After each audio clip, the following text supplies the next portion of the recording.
Hello everyone. In this video, we will learn what types of files can be stored on the Google Drive.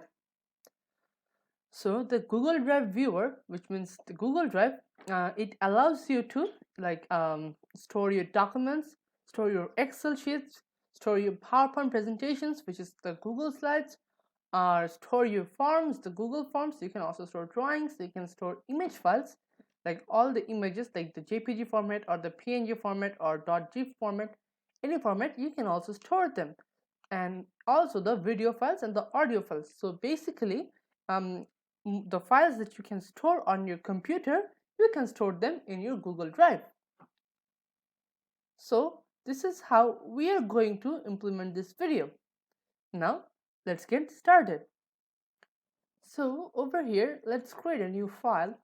Go to new, then click on the text file. So we can just name it like let's name it the Google file. So now let's say if I want to upload this file, let's just type some text like hello. Let's say this is, now I'm going to save it. Okay, using the shortcut, the Control S. So now this document has this information. So now what we can do is I'm going to open my Google Chrome. Okay, so now I'm on my Google Chrome. So this is my account. I have logged in. The account we created. So what we're going to do is I will have to click on the Google Apps icon, then click on Drive. Now what I can do is I can click on New, then click on File Upload. Now I need to go to my desktop because that's where my file was. Here is the Google file. Now if I just click on it and click on Open, now the Google file is uploaded. Now let's see by opening it.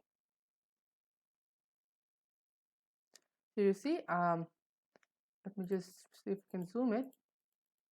So you see this has the same line that I had in the document over here. So which means that the file has been uploaded with all the information there was. So now let's have a look at the summary. So in this video, we have covered what type of files can be stored in Google Drive and how to store them. Thank you for watching.